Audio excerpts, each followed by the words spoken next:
9+ news ప్రేక్షకులకందరికీ Sri Rama Navami శుభాకాంక్షలు.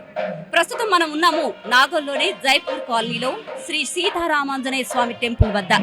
ఈ temple విషయానికి వస్తే ఈ దేవాలయాన్ని 1995లో మాడుగుల నరసారెడ్డి గారు లక్ష్మమ్మ గార్లచే స్థాపించబడింది.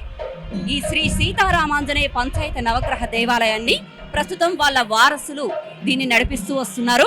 అయితే ఇక్కడ ఈ రోజు మనం ఇక్కడికి రావడానికి గల కారణం మీ అందరికీ తెలుసు. శ్రీరామనవమి సందర్భంగా ఈ రోజు ఇక్కడ శ్రీ సీతారాముల కళ్యాణ మహోత్సవం చాలా అంగరంగ వైభవంగా నిర్వహిస్తున్నారు. ఇప్పుడు ఆ సీతారామ కళ్యాణ మహోత్సవాన్ని మా 9+ న్యూస్ ప్రేక్షకులందరికీ కూడా అందించడం జరుగుతుంది. ఈ కళ్యాణాన్ని మీరంతా వీక్షించి తరించగలరని ఆశిస్తున్నాను. ప్రస్తుతం మనతో ఉన్నారు ఈ ఆలయ స్థాపకుల యొక్క అల్లుడు గారు నరేష్ గారు. ఆయన అడిగి ఈ ఆలయం గురించి మరిన్ని వివరాలు అడిగి తెలుసుకుందాం. సార్ నమస్తే. ముందుగా మీకు శ్రీరామనవమి శుభాకాంక్షలు సార్. అందరికీ శ్రీరామనవమి శుభాకాంక్షలు అండి. సార్ ఇప్పుడు ఈ ఆలయం గురించి మీకు తెలిసిందేంటి?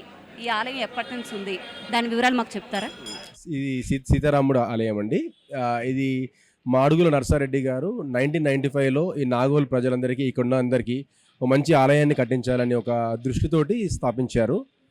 అండ్ అప్పటి నుంచి కూడా ఎందరో భక్తులు, వేలాది కొద్ది భక్తులు ఈ గుడికి వచ్చి వెళ్తూ ఉంటారు. ఇక్కడ శ్రీరాముడి గుడితో పాటు శివాలయం కూడా ఉంది. అండ్ నవగ్రహ ఆలయం కూడా ఉందండి. చాలా బ్రహ్మాండంగా ప్రతి సంవత్సరం ప్రతి పండుగ చాలా బాగా చేస్తారండి ఇక్కడ. సార్ అయితే ఇక్కడ చాలా మంది భక్తులు వచ్చి వెళ్తుంటారు. ఈ ప్రతి సంవత్సరం ఈ కళ్యాణ మహోత్సవం అనేది ఇంత గ్రాండ్ గా ఇలాగే జరుగుతుందా? సో ప్రతి సంవత్సరం ఇంతకన్నా గ్రాండ్ గా చేస్తామండి. గుడి మేనేజ్మెంట్ మా ఫ్యామిలీనే చూస్తుంది. అండ్ ఎవ్రీ ఇయర్ దీనికన్నా ఇంకా బాగా చేయాలని ఒక ఇన్స్పిరేషన్ తోటి బాగా చేస్తున్నామండి. అండ్ భక్తులు కూడా దినదిన సనాతన ధర్మానికి ఫేవర్ గా చాలా మంది భక్తులు పెరుగుతూ ఉన్నారు. అండ్ ఈ భక్తులను చూస్తూ మాకు కూడా ఇంకా బాగా చేయాలి, సీతారాముడు కళ్యాణం కానీ, శివరాత్రి రోజు దీపోత్సవాలు కానీ ఇవన్నీ చేయాలని మాకు చాలా ఇంట్రెస్టింగ్ గా చేస్తున్నాము. Thank you sir, thank you. ప్రస్తుతం మనతో ఉన్నారు ఈ ఆలయ స్థాపకుల మనవళ్ళు డాక్టర్ కౌశిక్ రెడ్డి గారు, అలాగే డాక్టర్ నిషిత్ రెడ్డి గారు. వారిని అడిగి ఈ టెంపుల్ యొక్క ప్రారంభం ఎలా జరిగింది, అలాగే ఈ టెంపుల్ కార్యక్రమాలు ఎలా నిర్వహిస్తారు అనే విషయాలను అడిగి వాళ్ళని తెలుసుకుందాం. నమస్తే సార్. సార్ మీరు ఒక డాక్టర్గా ఉండి ఆ విధులను నిర్వహిస్తూ ఇక్కడ ఈ టెంపుల్ యొక్క కార్యక్రమాలను కూడా ఇంత ఘనంగా ప్రతి సంవత్సరం రాముడి వారి కళ్యాణమే కావచ్చు, అలాగే శివరాత్రికి జరిగే ప్రతి పూజల్ని చాలా అంగరంగ వైభవంగా జరిపిస్తున్నారు. సో దీనికోసం మీరు ఎంత కష్టపడుతున్నారో మాకు తెలుస్తుంది. సో మీ మాటల్లో కూడా మా ప్రేక్షకులను తెలియజేయాలనుకుంటున్నాం. నమస్తే అండి. 9+ న్యూస్ ప్రేక్షకులందరికీ శ్రీరామనవమి శుభాకాంక్షలు.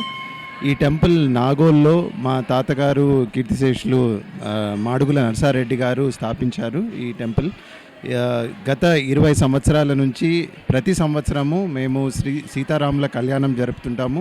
మీరు చూసారు, ఈరోజు 1000 మంది ఈ కళ్యాణం వీక్షిస్తారు. అలాగే ప్రతి సంవత్సరం మేము శివరాత్రికి కళ్యాణం చేస్తాము. అలాగే కార్తీక పౌర్ణమి రోజు కూడా దీపారాధన చేస్తుంటాము, దీపోత్సవం చేస్తాము. సో ఈ టెంపుల్ని మా తాతగారు చనిపోయిన తర్వాత మా ఫ్యామిలీ రెస్పాన్సిబిలిటీ తీసుకొని మా ఫ్యామిలీ మెంబర్సే ఈ టెంపుల్ని రన్ చేస్తున్నారు. దీనికి కావాల్సిన పూజలు కానీ చేయాల్సిన ఈ కళ్యాణము మా ఫ్యామిలీ వారు ప్రతి సంవత్సరము గత 20 సంవత్సరాల నుంచి నిర్వహిస్తున్నాము. సార్ ఒకవైపు డాక్టర్గా విధులు నిర్వహిస్తూ ఇది బ్యాలెన్స్ ఎలా చేస్తున్నారు సార్? అంటే నేను కూడా ఇప్పుడు భక్తి ఉన్నప్పుడు మనము తప్పకుండా మనము దేవునికి ఏదైతే సేవ చేయాలనుకుంటున్నామో అది మేము చేస్తుంటామన్నమాట.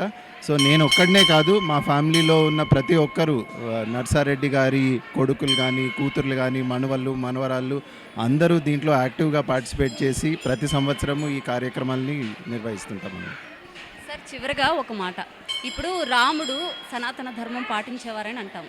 నేటి యువత రాముడిని చూసి ఏం నేర్చుకోవాలని మీరు భావిస్తున్నారు? రాముడు అనేది రాముడిని మనము ప్రతి ఒక్కరము స్ఫూర్తిగా తీసుకోవాలన్నమాట. రాముడు అంటే ధర్మము, సీత అంటే పవిత్రము. సో సీతారాముల కళ్యాణం జరుపుకుంటాము. అందుకే ఈ సీతారాముల కళ్యాణం ఎవరైతే జరుపుకుంటారో వాళ్లకు సీతారామ కళ్యాణం జరుపుకున్నందుకు మంచి ఆరోగ్యము, ఐశ్వర్యము ప్రసాదిస్తాడు దేవుడు.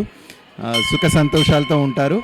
అందుకే ఎవరైనా కూడా ఎక్కడ సీతారాముల కళ్యాణం జరిగినా మీరు వెళ్ళి ఆ కళ్యాణం జరుపుకుంటే మీకు ఆనందము ఐశ్వర్యము ప్రసాదిస్తారు. శ్రీరామనవమి అన్నది చాలా విశేషమైనటువంటి మహాక్షేత్రంలో జరుగుతుంది. ఈ నాగోల్ నువ్వులబండ రామాలయంలో జరిగేది. ఏదైతే నారాయణులు రెండో అక్షరం రా, మహాదేవులు అక్షరం మా, ఎప్పుడైతే రామనామం ఎవరైతే జపిస్తారో, రామనామాన్ని ఎవరైతే స్మరిస్తారో, ఏ ఇంట వాడవాడలా వీధి వీధిన రామనామం చేసుకుంటారో, రామ కళ్యాణం చేస్తారో అటువంటి వారికి సకల సిరి సంపద కలుగుతాయి. రామ కళ్యాణం చేసిన, రామ కళ్యాణం చూసిన, రాముడి యొక్క జీలకర్ర బెల్లానికి నమస్కారం చేసుకున్న మన గృహంలో ఉండేటువంటి దోషాలన్నీ కూడా తొలగిపోతాయి. అలాగే మంగళసూత్రానికి నమస్కారం చేసుకున్నా కూడా మాంగళ్యంలో ఉండేటువంటి దోషాలన్నీ కూడా తొలగిపోతాయని ఋషులు చెప్పారు. ఆనాటి నుండి నేటి వరకు అనేక చోట్ల కళ్యాణ మహోత్సవం జరుగుతుంది. ఈ కళ్యాణ మహోత్సవంలో పాల్గొనడం వల్ల సుఖ సంతోష భోగభాగ్య అష్టైశ్వర్యాలు కూడా కలుగుతాయి. చాలా విశేషమైన సిరి సంపదలు కూడా కలుగుతుంటాయి.